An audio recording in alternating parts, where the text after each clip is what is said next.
All right, hello. Now I'm inside Zelzo Coffee House, so you cannot see me. Well, who knows? Give me civilized, whatever it is.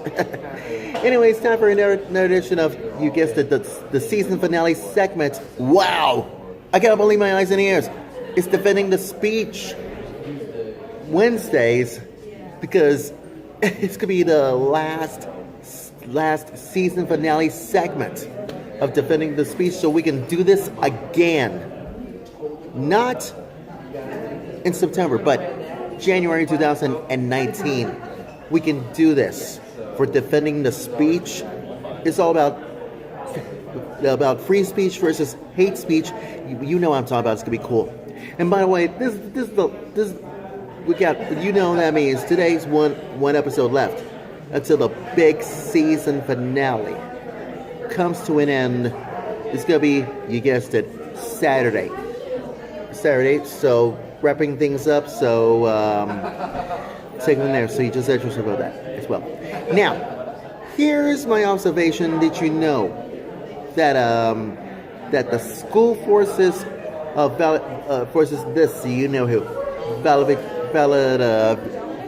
Valedictorian tries to censor all to his faith from you know who, free speech.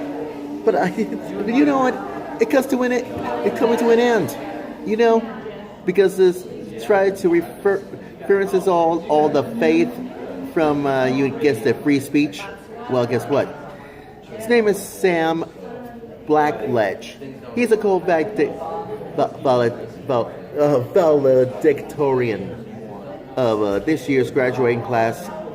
You know, at West Prairie High School in Illinois. But it's gonna be outrageous because everybody just before the hours, before his graduation, that he had, you guessed it, had either censored from all to his faith and not give to his address at all. Not anymore, you don't. Because here's a quote.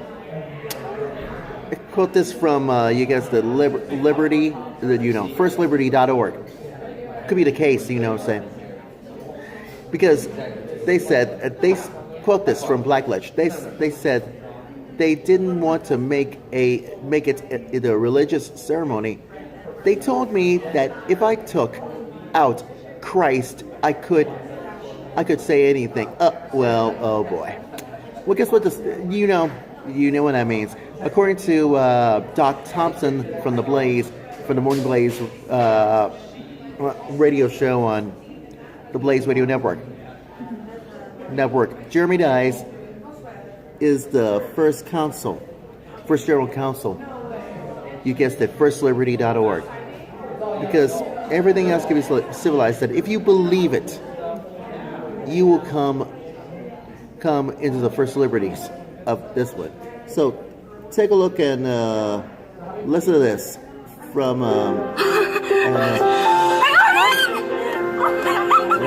take a look at this. Listen to this from Doc Thompson interviewing Jeremy Dice from firstliberty.org on you guessed it, last Mondays, the Morning Blaze on the Blaze Radio Network. Just listen to this; it will blow your mind. How many challenges there are constantly to your First Amendment rights. What case are you going to share with us today?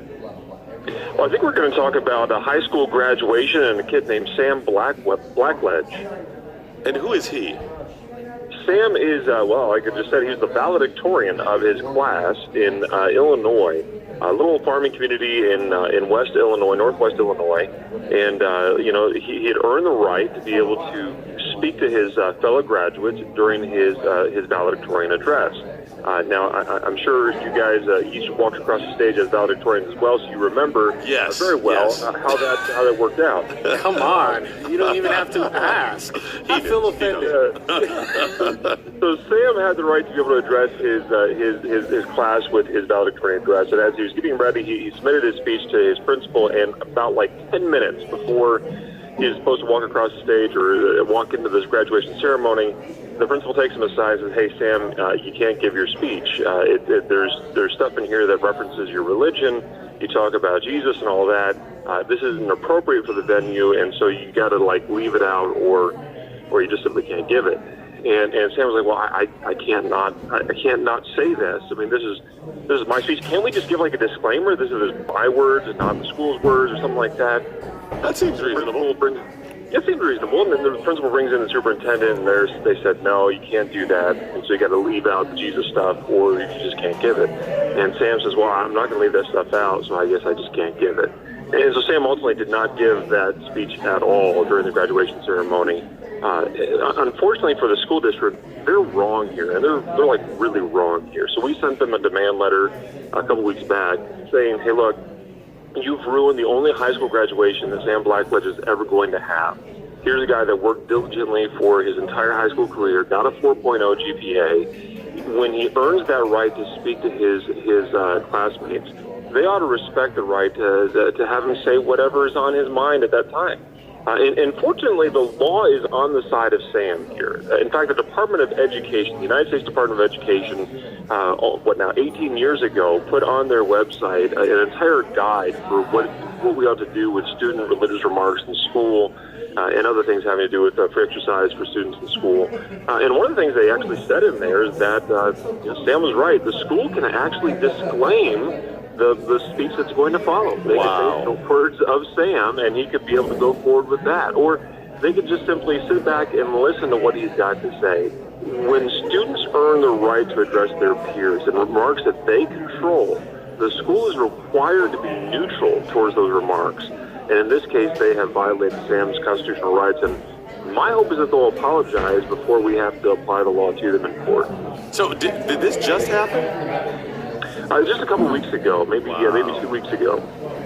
Wow, that's I think people misunderstand that too. The school can't. It comes down to the school can't endorse religion, right? They can't take part in it. Is that? Well, that's basically it. Yeah, look, if the school district is, the principal that's going to get up there and give a speech or an altar call or something like that, that's absolutely wrong. Okay. If it can be attributed to the speech of the school district, the public school students, or not the students, but it's attributed to the state through the public school, a teacher, a principal, or someone because they represent it. That's right. But if it's a private student, if it's someone who's just, hey, look, he's not the president of the class or something like that, this is his private remarks, in other words, it's not attributed to the state, then it's the student's speech, and students still retain their First Amendment right. Now you see, everybody knows, it could be the First Amendment, has their rights to do this. So here's my thought. Because students, Jeremy is right. Because you know why? Because students doesn't even give up their free speech and religious freedom rights. You see, that's the beginning of hate speech, and this is wrong. We're not because they're not gonna give up. No. It's not hate speech. No. This is free speech and freedom, religious freedom rights. Because everybody knows could be walking on onto a public school campus, and because that's what Jeremy's right.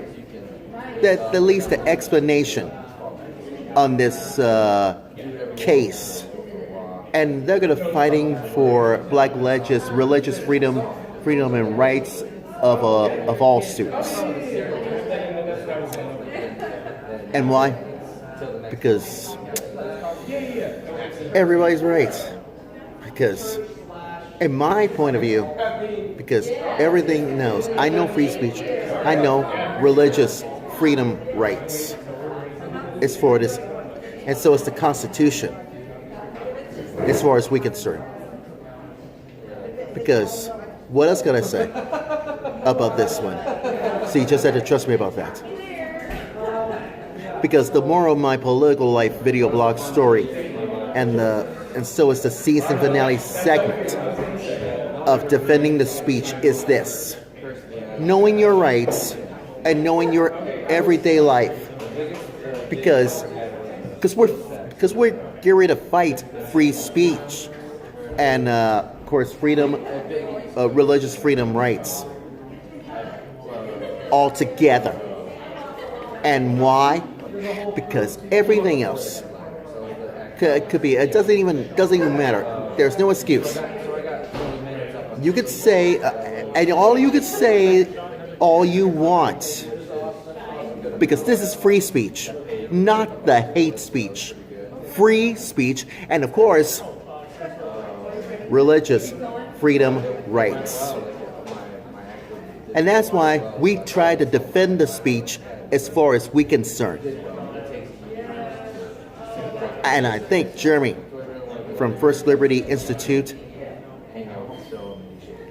explains to this, and he hits the nail on the head for all the rights of all the students, as far as we're concerned. That's all I can say. Trust me about that. Anyways, that's my political life video blog story, and I'm sticking to it. And one more thing. Next Saturday, the last season finale segment of my political life video blog, and you guessed it. So who knows? Back out of this with my final thoughts video blog when we come back.